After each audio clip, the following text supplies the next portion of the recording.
Who is an Indian television journalist and author who has worked with NDTV for over 21 years. She came into limelight after her frontline war reporting on the Kargil conflict in 1999.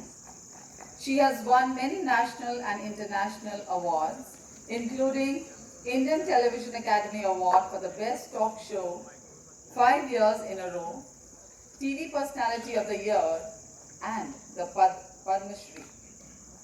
She was the host of the weekly award-winning talk show, The People, as well as the daily primetime show, The Buck Stops Here. She has also co-authored chapters in the book Vardarajan. We welcome you, ma'am.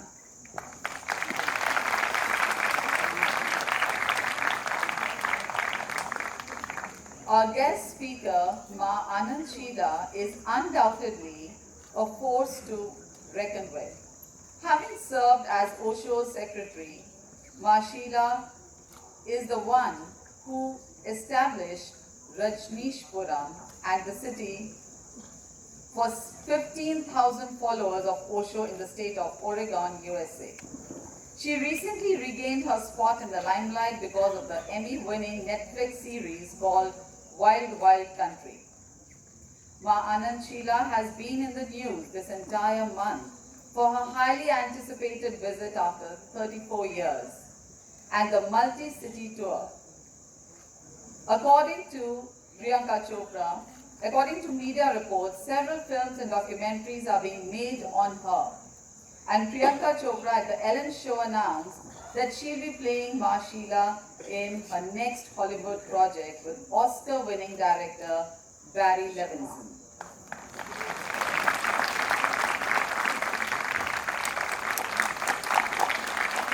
Ma Anand Sheela has authored many books. Currently, she is running 4 care centers, providing care and dignity to the differently abled.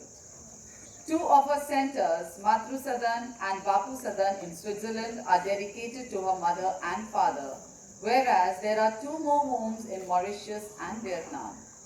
For over 3 decades, she has constantly been engaged in this noble work. We welcome you, ma'am.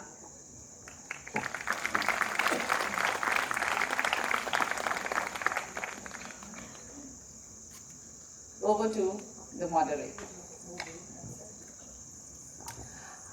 Thank you everyone for waiting patiently. I'm just going to request you to turn your phones to silent. Feel free to take photographs, tweet, Insta, Facebook, whatever, but please turn your phones to silent because it's very, very distracting for the conversation on stage to have the phones go off in the middle of the conversation. So please do us that favor.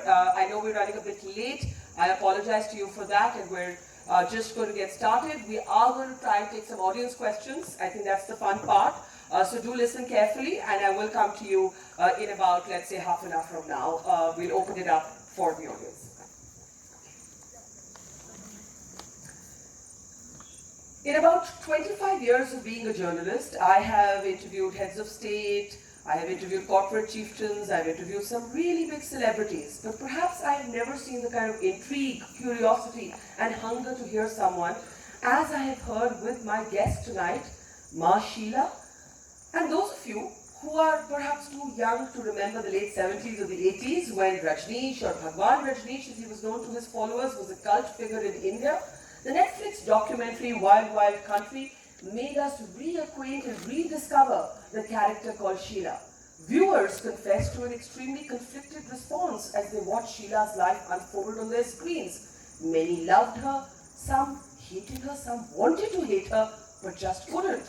What was common in all viewer responses is that nobody could ignore her. So please put your hands together to welcome Ma Sheela to this conversation. Thank you, Dr. Please, we begin the conversation.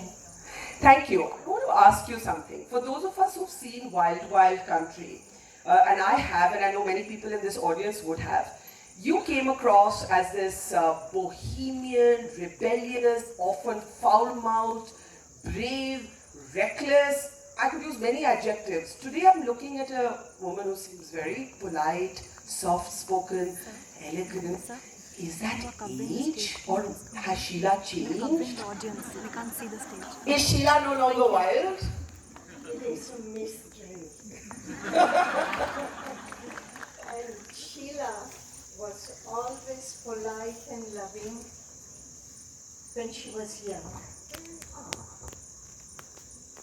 This front that I had to put up, that was a deterrent from people who were trying to discriminate against our community.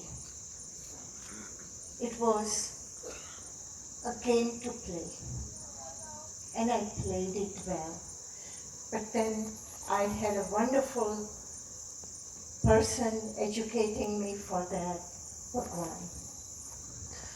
You call him Bhagwan and you have remained loyal to him in all of your public statements all these years later. But he did not stand by you. He called you a criminal. He blamed you for all kinds of crimes, from poisoning the people of a town in the United States of America, to wiretapping him, to even trying to assassinate some US officials. And it's never very clear to me, as a woman, why you call this man Bhagwan when he didn't stand by you. He didn't stand by me in that moment when I left. It was a lover's quarrel. And lover's quarrel, one sees at its ugly end. But that should not change me.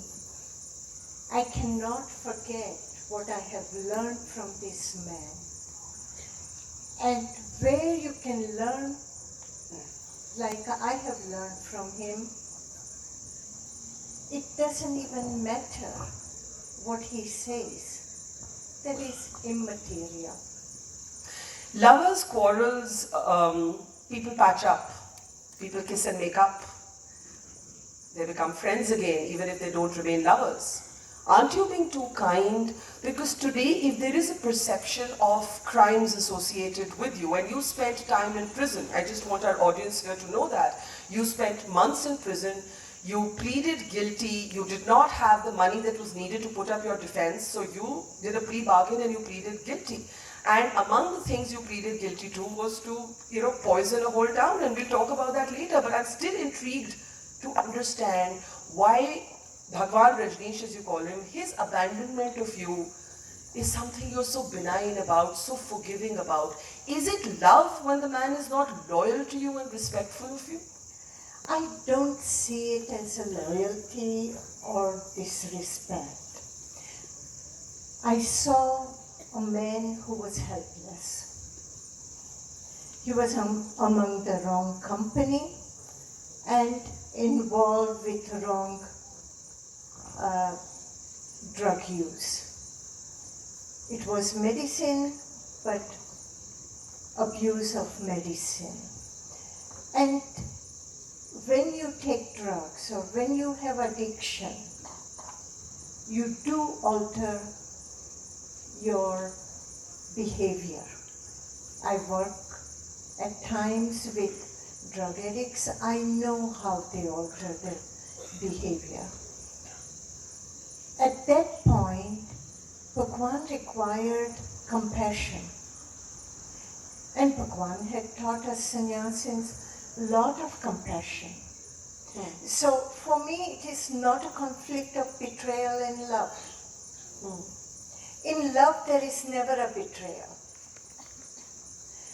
Such duality we bring in the world. Such duality brings doubts in us. But I didn't have that conflict. And I still don't have that conflict. If I would have to do it again, I would do exactly the same way. So, on the right here, I was asking you, what is the one question you're really tired of answering? And what is that one question that everybody asks you? And you said, everybody asks me, did you have sex with Rajneesh? And the answer is no. Now, my question is therefore somewhat different. When he took that position against you, and you say today that he was under the influence of drugs, he was helpless, he was lonely, perhaps he was not in his full senses, I want to remind you, painful as it might be for you today, that he said the same about you. He issued a statement and he said she's going crazy about you. You ran everything for him. You were his most loyal aide. You were his voice when he was on a Maun Vrat and he did not speak for 3.5 years. And he said about you, Sheila is upset because I refuse to have sex with her. I won't have sex with my secretary. I have to tell you, as a woman, this disturbs me and I want you to be angry. Why aren't you angry? I cannot satisfy you. But it's a question My that answer, it's a question that puzzles me and I want to understand. Love and sex have nothing to do with one another.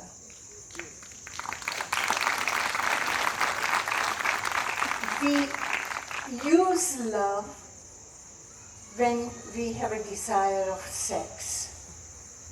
But that was not my relationship with Bhagwan. I loved this man. And in love, I had no need. My love felt so complete that if I would have died in that moment, I have lived full life. In this complete moment, you don't think about it. You have no need. And I had my own lovers. They were more suited to me. So it was not that I was deprived of sex. I was not deprived. I enjoyed myself well, and I had many lovers also, if I may say so. Young children don't copy me, huh? Who are sitting here. Otherwise, Mama, Papa will throw you out and that won't be good. But your Papa, we'll go back to some of these issues, but your Papa asked you not to marry the first man you have sex with. Your Papa was ahead of his times. This is true. When I was 16, going to America for studies, my father sent me day before our flight and said, I'm sending you there to learn. Don't get married to the first person you meet. Experiment before marriage. Find someone that suits you. And there is nothing wrong about going through few people to see if they are compatible to you. This was a wonderful sex education my parents gave me, and I'm ever grateful. And thereafter I met Bhagwan. There I understood more deeply about the sex and sexuality. In one of your interviews, you described the cult of Bhagwan Rajneesh as a marriage of religion and capitalism. And you said that this was a very, very smart combination. And in fact, if I remember, you drew in, when the interview got a bit hostile, you drew an analogy with the Vatican. And you said, why? It's smart. It's religion meets capitalism. Can you explain that? How do you imagine a Bhagwan marrying capitalism and spirituality? Bhagwan had a dream to create a community. Community where his followers can be together, like-minded people, and do like-minded things. For that you require infrastructure. Infrastructure doesn't come easy without money. You have to build houses, you have to build hotels, restaurants. You require both. Vatican, when you go to Vatican, I don't know how many of you have been there, but they have also infrastructure. And it is not just Vatican, we take this school. This school also requires infrastructure to offer you education. So if you cannot put two activities together and create a fusion, it would be difficult. Something would be missing. And Bhagwan was a man of vision, man of dream. He wanted to create something that was never created before. So he used his ability, he understood the modern mentality, modern issues, and he tried to synthesize. He was also a man of Rolls Royces. Definitely my man of Rolls Royces. How many at last count? 4. I bought him 96.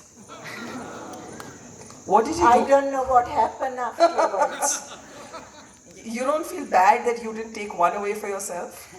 My sister asks me often such questions. What did he do with these 96 Rolls Royces? You know, capitalism is one thing, ostentatious display and flaunting of wealth is another. What was he tapping into? What were you all tapping into with that flamboyant display of wealth?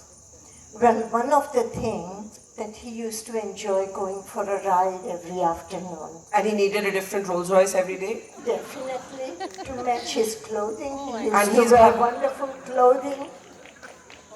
A dress matched to a Rolls Royce every day? Yeah, why not?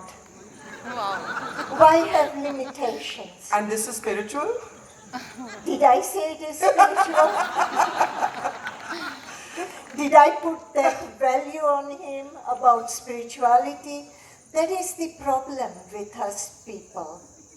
We try to capture an individual into our framework. And often our framework is very small. And then person doesn't fit, then our definitions go broken, then we feel angry, upset. We were not bound by all these definitions. And I don't believe we will be bound by it even today.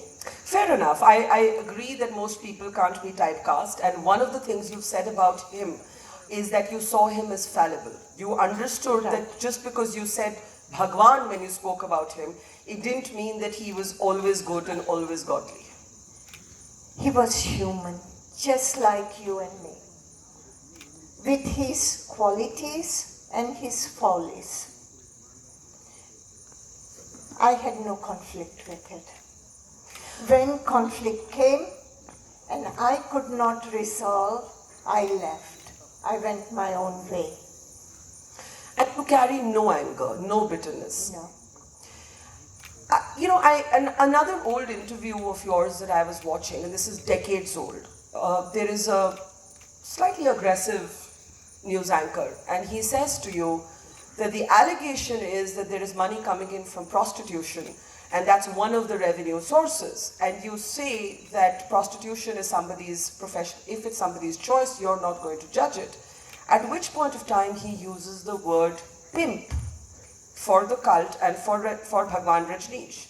And you respond, you're shocked, you're angry. Could you share with the audience here how you dealt with these kind of allegations and having to answer them, because he wasn't speaking, he had taken a vow of silence. So when you were faced with these questions, It is sad to know how we react. Often people react with what they are used to. People, how they perceive life. They perceive life through their perversion. Maybe this journalist was talking about pimp because he had more understanding of pimps. that's what you said to him actually. That's what You I said good luck to you and your pimps. Right. So what you do, sometimes we project, reflect our needs on the others. And then we are offended. I have to take an objection to word cult. I'm not going to create a combat here, but I want you to think about it. What is cult? Cult is something that we don't understand, something we are unaware of, something that we are afraid of. Then you dismiss it by calling it a cult. People around Bhagwan were real people, just like me and many others that came from all over the world. These people were highly educated. They were highly established, some of them who were around Bhagwan. We created a city which today, after 35 years, is considered to be one of the very fine, comprehensive plan of the city ever done in America.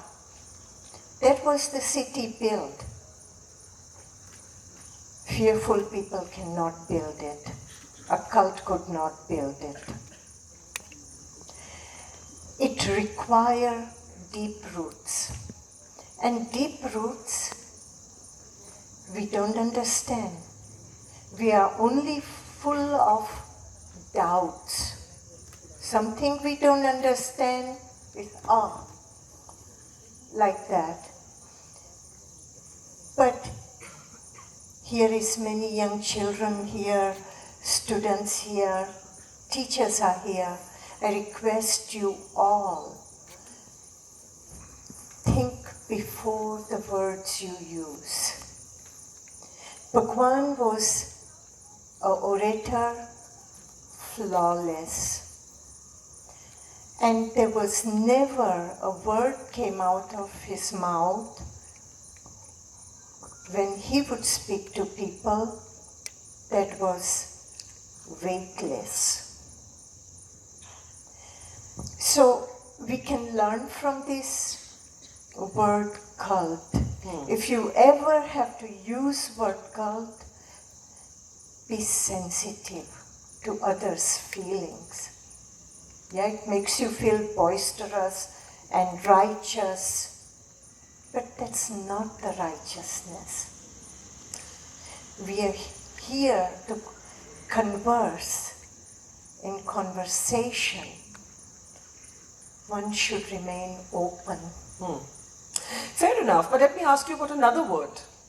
I take the point that you don't agree or like my use of the word cult, but I've heard you talking about another word that was used by Bhagwan Rajneesh often, and that was enlightenment. And I watched an interview of yours, and you said, well, whenever things were going slow, Bhagwan would tell a few of his followers, you're enlightened. And then the interviewer asks you, so are you saying it's a hoax? And you said, well, in that sense, maybe, but don't blame only Bhagwan Rajneesh. Blame these people who were ready to believe that they were enlightened. So what does this word enlightenment and the way it was used by Bhagwan Rajneesh say to you? Was it meant? Did it mean anything? Was it a slogan? Was it a marketing moment? Enlightenment and meditation are wonderful products. Products which doesn't require guarantee.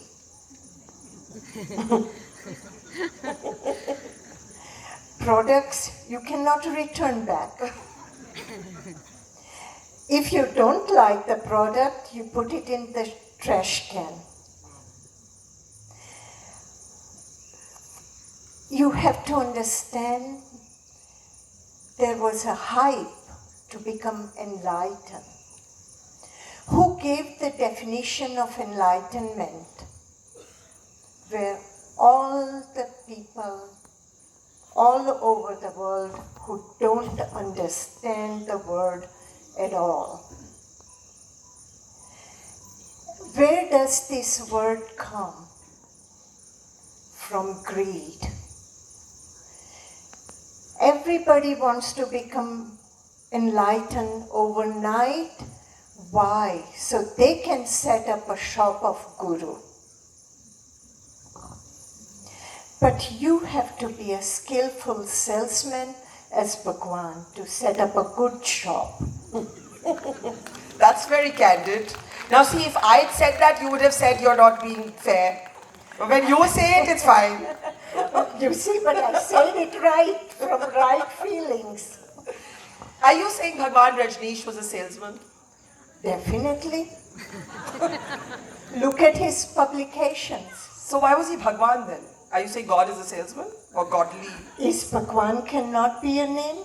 I know another Bhagwan, Sanjay, the designer, Raw mango. Raw Mango. He has a tailor who is called Bhagwan. I had so much fun with him. I had so much fun. I said, oh, Bhagwan, yeah. So you're saying, and actually that makes me a little more comfortable, you're saying Bhagwan Rajneesh was his name, his full name. Exactly. It wasn't that he was God or godly. He was God for me, for my heart. He was king of my heart. And he can be a God, it didn't matter to me. But he was a man that I loved, man that I fall in love with him, man who was fallible and a genius at the same time. Let's take this audience back to that time when you set up Rajneeshpuram, you set up this town from scratch in Oregon, United States of America, and you start clashing with the local population there, which is what the documentary on Netflix actually shows us. And initially, they strike fire first. They, in fact, make a violent attack on Hotel Rajneesh, and you decide that everybody now must have weapons.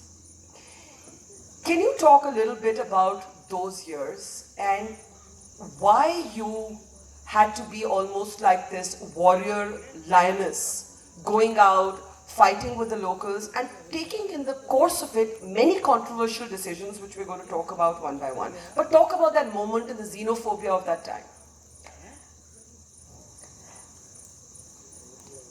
We were in an area which was primary area of rednecks and bigots. They were almost like fossil. Their villages were ghost towns. There were a village called Antelope, 19 miles away from the ranch where we were building our city. 19 miles of dirt road takes you 45, 50 minutes to an hour to go. So how far they were from us. We were not bothering them, but they didn't want anyone with other color than their own. It is the same region where in late 60s they had lynched a black man. So you can understand the mentality of the region we were in. They attacked us. We were creating our infrastructure, our life there. We were within our rights of Constitution, American Constitution, and within the legal rights of the region. At that time, they made us a political issue and they became violent. They started burning our ranch. I speak with Bhagwan, how should we deal with it? Bhagwan said, you order weapons, train our Peace Corps, and you present these weapons with a press conference. What you need is a deterrent. And when you are in front of a media, you be outrageously aggressive. He was never happy with my aggression. He said, you fail in your aggression. He thought you should be more aggressive? That's right. But you were like showing the finger to press people. You I came up do with that this. even today. I mean, we're in a school and I think you and I are both going to get expelled. But you came up with this phrase, tough titties. Right. I mean, how could you have been more aggressive if you tried? You had weapons. You were showing your finger to anyone who questioned Right. you. You were calling news anchors like good luck to you and your pimps. Right. What more did he want you to do? He wanted me to protect our community with all my strength, energy, and the words that I could find in my little brain. It did help a bit. What was shocking for them was the press conference when we showed them how good shots we were. We displayed these beautiful weapons that we had. And we gave a fantastic press conference, became sensation, and So you all learned, how to use a gun. right, a lot of us. You know how to use a gun?